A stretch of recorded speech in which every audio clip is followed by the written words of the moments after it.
Because as we all know, Christianity is not a religion. It's a relationship with God, and also relationship with one another. As we know, the cross is our vertical relationship with God, and then the horizontal relationship with one another. But this morning our focus will be relationship with one another. This is something that very close to my heart, because as I did my profiling test, some of you might have done that before, the DISC. My profile is IS. I'm a more relational person.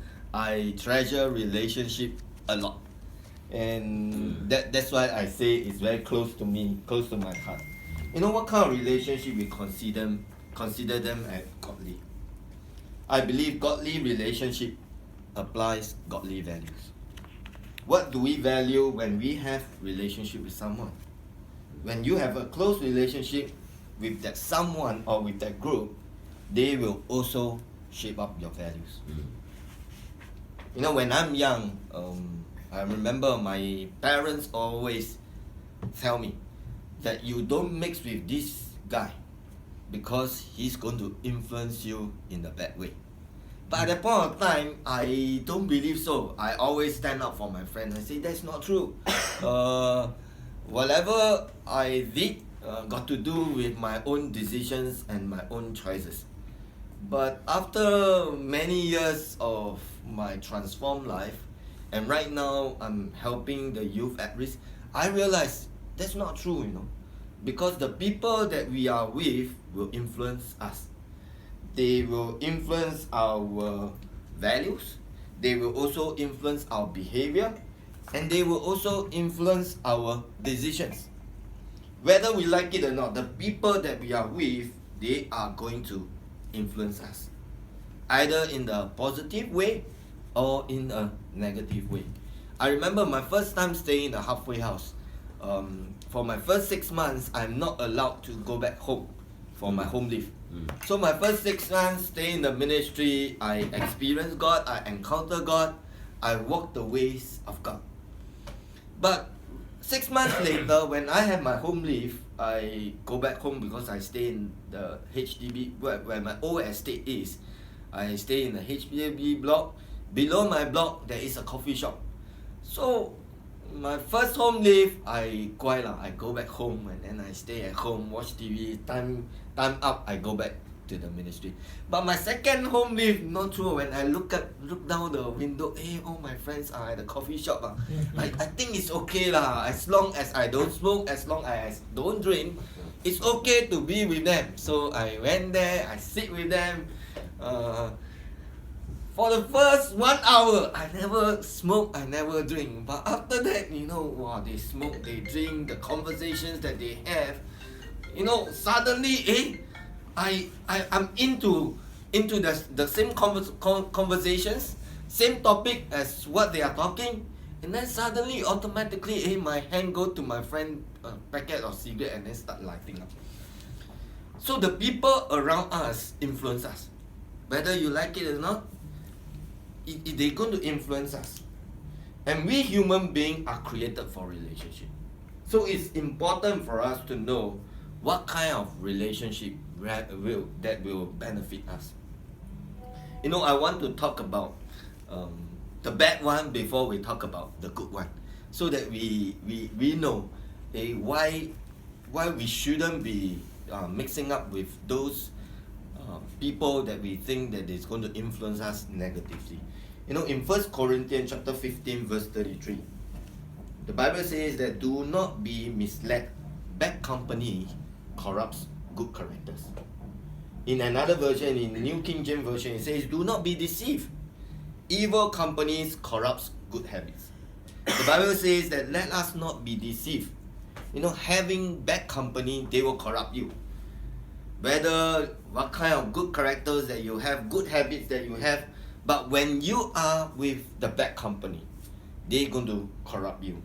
And why did Paul say this to the Corinthians? Because let us explore a little bit on this context of this whole passage.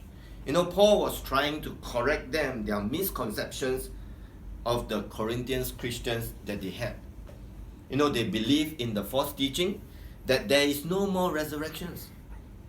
This was a result of their associations with the Sadducees and also the pagan, because that's what they believe, there's no resurrections. And Paul has to correct them, Paul has to rebuke them, has to caution them that they have been corrupted by the evil company, by the bad company that they have with. So don't be naive thinking that nobody can influence you as long as you know what is right and what is wrong. And that is not true. Because the Word of God tells us that even if we think that we have a good character, good moral value, or good habits, we will be corrupted when we are with the bad company. You know, the Greek word for deceive is translated into go astray. In order for us not to go astray into deceptions, we have to keep our thoughts aligned with the truth, with the goodness of God and also the righteousness of God. This comes from making choices about who we spend time with and how do we choose our friends. Very often we may run with a wrong crowd when we are convinced that they are friends of values. Our values determine the companions that we choose.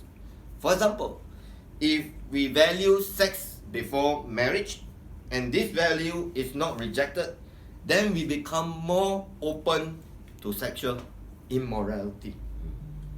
You know, when I started taking drugs at the age of 13, but amazingly, there's 2 years of my life I didn't touch drugs. That was when I went into army. Although I'm still in the gang, although I smoke, although I drink, but my 2 years in the army, I didn't take drugs. Why? Because all my platoon mates, all my camp mates, they drink, they smoke, but they don't take drugs. I think I did once or twice. They know, and then they bring me one side, they rebuked me, they scolded me. Actually, they are not good men, you know. They drink, they smoke, you know. But one thing, they really believe that drug destroy, drug kills. That's why they don't want me to walk that path. So my 2 years in the army, because the people that I'm with, they help me from staying clean. They help me from not going back to my drug addictions. So my 2 years, my father, my parents, they are very happy when I'm in the army. They keep asking me why you don't want to sign on.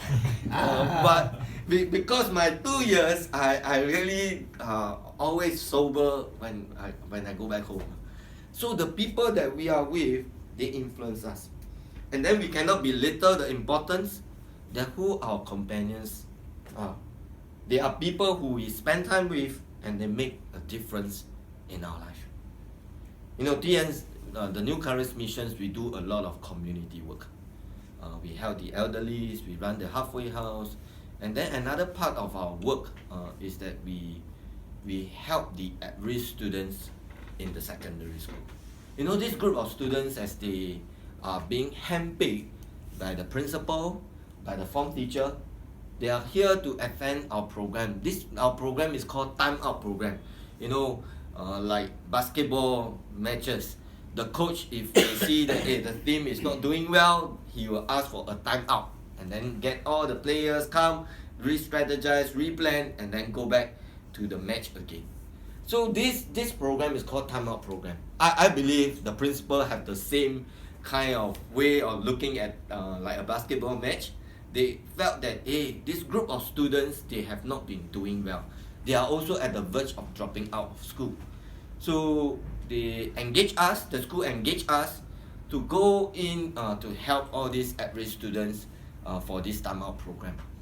So when we are there, usually the group is not big, about 12 to 15 of them.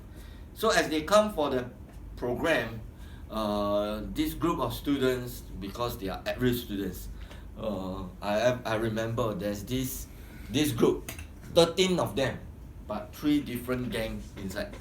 Even the vice principal walk in, they don't even bother. They raise their hand, they talk loudly, they didn't even bother about the vice president, but vice principal. But thank God of our past, of our journey. When we share our story, there's something that we can relate with them. There's something that we can get connected with them. And I remember always when they are in the group, very difficult for us to engage them, even to speak into their life. But when we pull one of them aside, right, that allow us to speak into their life. Because when they are in the group, because everyone influence one another, very difficult for us to engage them, very difficult for us to speak into their life. So we always find opportunity, be there before the program. We see anyone, we catch them, bring them aside, buy them coffee, buy them drinks, and then that's where we are able to engage them. Because once they are in the group, very difficult, because they influence one another. So the company that we are in, they will influence us. Even after my life transformed, my first 5 years, I don't go back to my old friends. No matter how I know some of them, they are in trouble, but I wouldn't want to go and meet them, because I know I'm still weak. It's not that they are not good. I think I'm not strong. I need to be wise and protect myself. So my first 5 years, I don't go back and meet my old friends. But right now, I have a few close friends that since my childhood friends, since young, we grew up together. They are very close to me. But I only contacted them 5 years later. Till now, I thank God. God give me opportunity that I can be a blessings to them. I can help them. Just recently, there's one of them, because of accident, he killed someone, and then he's looking for a lawyer. And then thank God, our board member who is a lawyer, that's where I bring him to, and the lawyer charged him a very minimal fee. And then right now, I see myself that I am in a position that I can be a blessings to them. I can be, but my first 5 years, I didn't want to, because I need to be wise. I need to protect myself. People that we are with, they're going to influence us. But the Bible says in Psalm chapter 37 and verse 30, it says this. It says, the godly offer good counsel. They teach right from wrong, and they have made God's law their own, so they will never slip from his path. So right now, if I don't mix with bad company, there must be a new groups of friends that I need to choose to be with, because we are created for relationship. We got relationship with one another.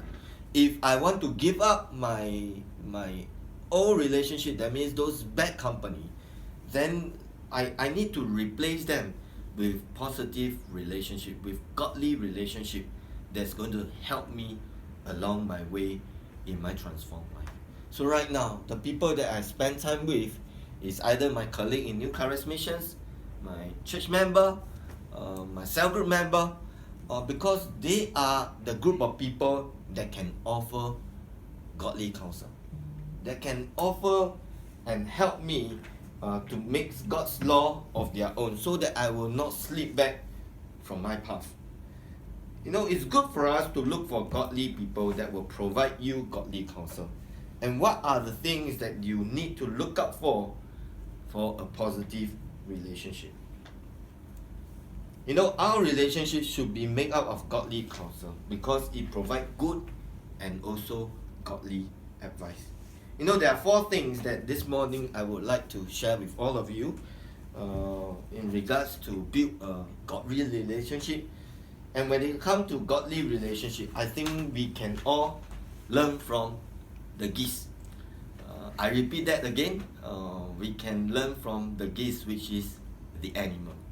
After I study them, and I think they are Christians, because they apply godly value in terms of how they handle relationship. The geese, when winter time, they fly from one destination to and other destinations. Because it's cold, that's why they have to migrate to a different place. And the first thing that they do as they migrate, right?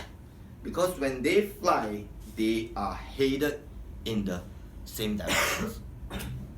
The geese fly in the same directions to a common destinations. And they fly in V formation. a V formations.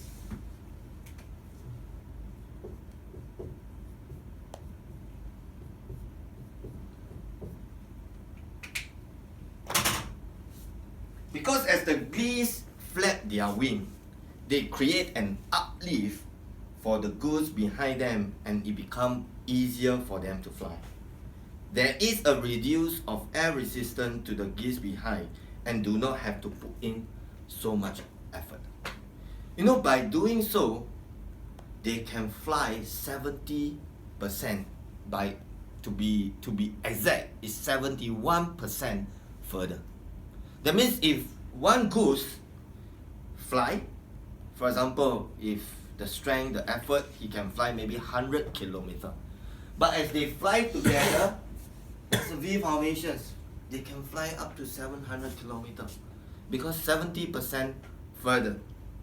They can fly because as they flap their wing, they help to reduce the air resistance.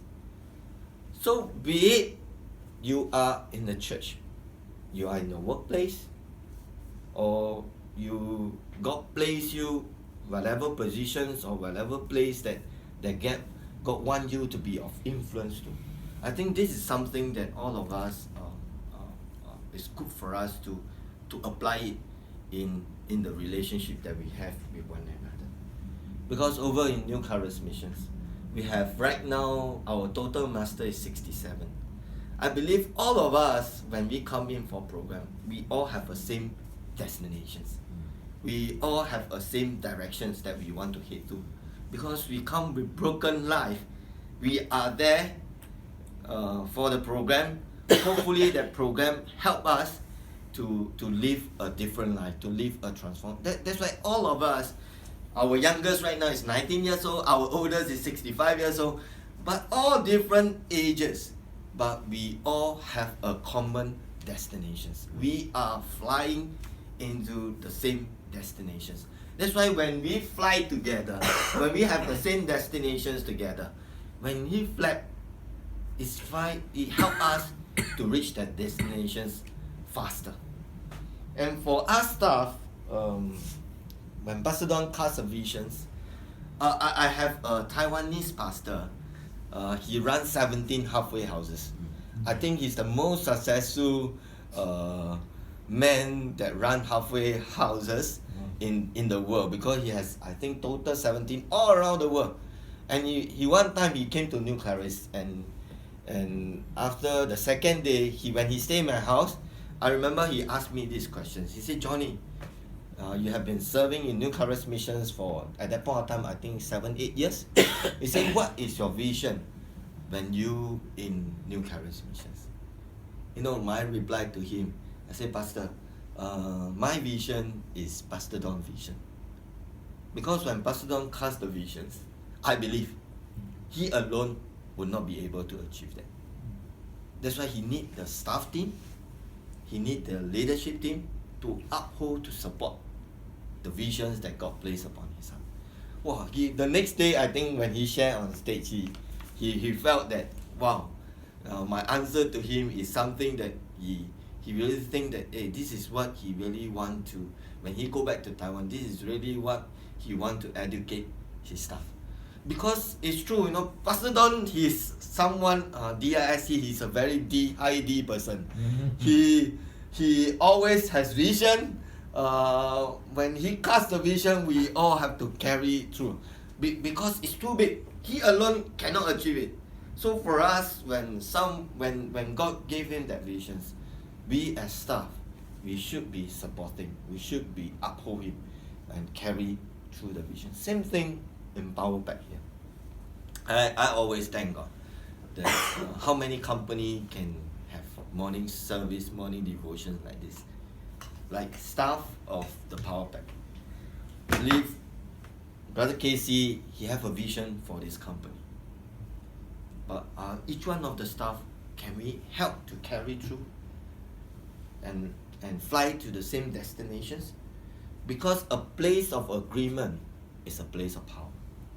When you come together, you can achieve great things for the company, for the people that you are with. If you are in church, you are able to achieve greater things from the people that you are with. Second, the geese, they take turns to lead.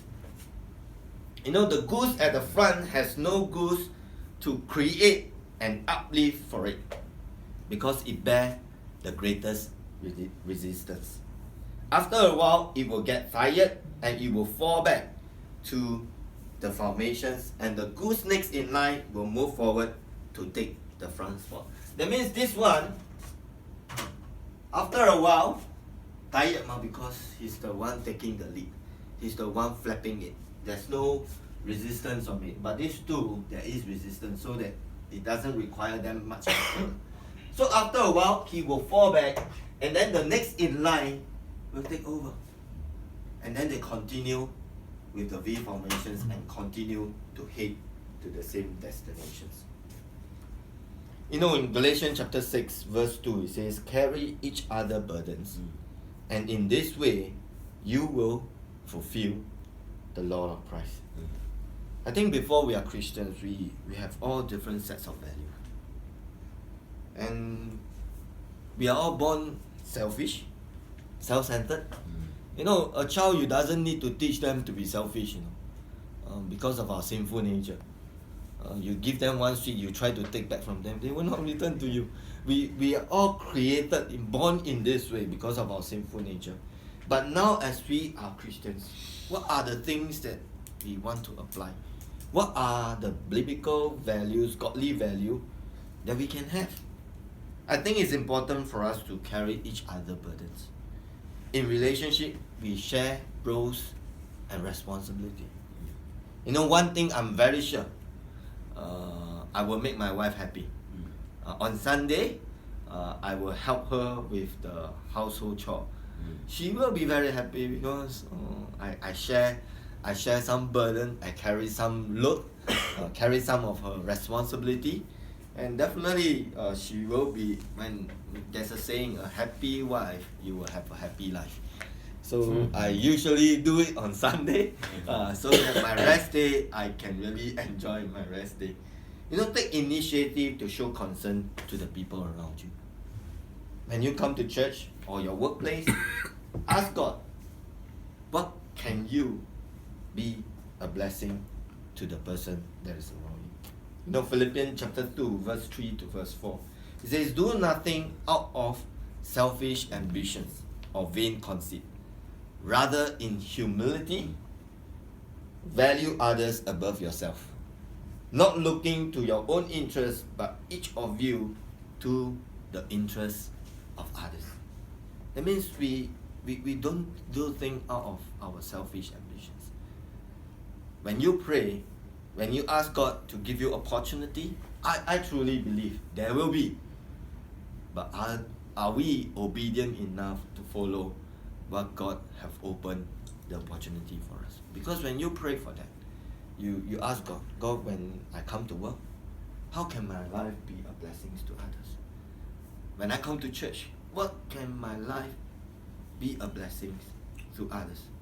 When you desire that, I truly believe God will always open door for you to have. Number 3, they honk at each other. Because how do the geese not crash into one another in the mid-air? How do the geese maintain the V formations that they are in? Because they honk at each other. I watched that video of these geese flying in the V formations. Quite loud. I believe this is the way how they communicate. I believe the honk at each other, the meaning might be go faster, slow down a bit, behind cannot catch up. Keep going. We are almost there. I think this is important in our relationship because we must always honk at each other. We must always, communicate with each other, encouraging one another. In Hebrew chapter 10, verse 24 to verse 25. Verse 24 it says, "Let us consider how we may spur one another on towards love and good deeds, not giving up on meeting together, as some are in the habit of doing, but encouraging one another, and all the more as you see the day approaching." And these two verses, I would really want to highlight that word, the word spur. How can we spur one another? That means how can we encourage one another in towards love and good deeds? But sometimes we use this word wrongly. The Bible asks us to spur, not stir. We are quite good at stirring rather than spurring.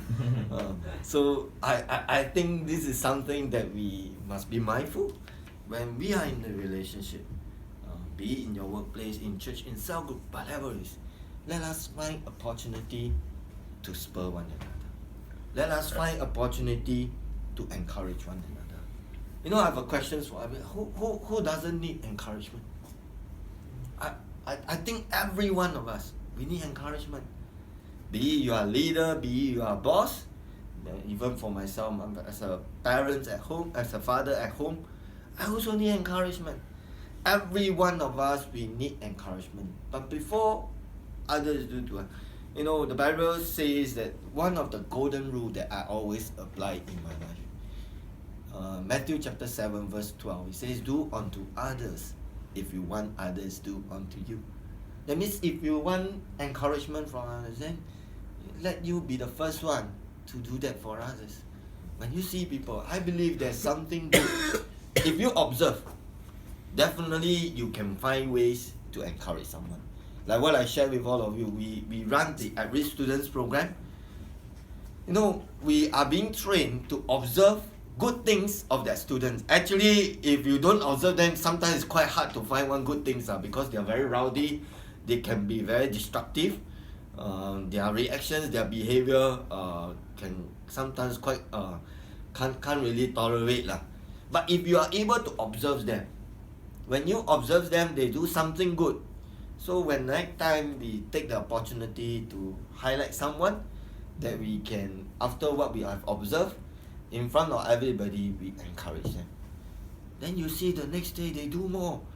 Because they are encouraged. We draw out their strength rather than the weakness. So it's important for us to honk at each other. But honk, not shout. Is how we can encourage one another, how we can spur one another, how we can challenge one another in the ways of God. Lastly, they help one another. When one goose fall because of injury or whatsoever reasons, the two other geese follow the fallen goose. They tend to the goose until it's ready to take flight again. And then these geese will then wait for the next bee formations that they fly past and able then to join them. It's so amazing. At first I was quite in a way I don't know how true this can be but I read a few articles and this is all the articles say these things. Sometimes that's why I say the geese must be Christians because they really apply godly value in terms of their relationship. Because if someone that are injured, if one of the goose are injured, the two of them tends to the one, help the one, because they help one another. In Romans chapter 12 verse 10 it says, "Be devoted to one another in love. Honor one another above yourself." The geese, they are devoted to one another in love. The two geese that they stay with the injured goose, they honored the other goose above themselves. Even though staying with the injured goose means a delay of them getting into the destinations, but they still help and meet the need of the goose. Whatever positions that you're in today, in life, every one of us, we go through difficult moments, just like the injured goose. So it's important for us who our companions are. If you are with those who are devoted to you, when in bad times, when you go through difficult times, you can rest assured there will be people standing alongside with you, supporting you, be with you. Example, like 5 years ago, my wife, when she got diagnosed with breast cancer, really it's the people that I'm with, I'm close with, they are there to journey with us. They are there to support us. I remember there's this one pastor that I'm very close with. He know that he received the news that my wife, she was diagnosed with breast cancer. Both of us, we are devastated. We are very disappointed. Very tough for us. But this pastor came to my house, sit for 1 hour, never say anything. Just sit there, because I'm in the study room. There's one armchair there. He sit at the armchair, I sit at my study table, because there's so many things going through my mind. I didn't feel like talking. So he sat at my study room for 1 hour. I think it's time for him to pick up his wife. So he tell me, hey, I need to go because my wife is waiting. Just like that. For 1 hour. But after months passed by, year passed by, I still remember what he did for me. Although just then, you don't have to counsel me, you don't have to say anything, but your presence, just being there, sit there, and I know and I sense your presence, is good enough. Because that is what I really need at that point of time. Until today, I remember what he did for me. Because at that difficult moment, these are the friends that I really need. These are the people that I really need in order to help me to pull through my difficult moments in time. What I shared this morning is the two different groups of people. Some of us, there's no more bad company, because we have to really be wise to choose who we want to be with, because the people around us going to influence. And knowing all the values that the geese apply is something that we, as human beings, we can also use that in the people that we are with. Be it in your workplace, be it in your church, be it in your family. These are godly values that we can apply. Like what I shared, if you are in Power Pack, when Brother Casey have a vision for the company, I think the staff should just carry it through and support, so that when you are flying to the same destinations, remember, when you flap your wings, you uplift the air resistance to the people that is beside you and behind you. And then the whole group that you all can fly 70% further. And you can bring the whole company into another level. So with all the values that we can apply from what the geese have, what they have applied, and things that we can learn from. And then as we continue to learn, as we apply it, and always find opportunity to encourage one another, to build one another, speak words of life into one another, into your situations. And I truly believe God is going to turn His whole situations around. And when you are in need, definitely there will be people coming alongside with us, supporting us, helping us, encourage us. Shall we just look to God in prayer?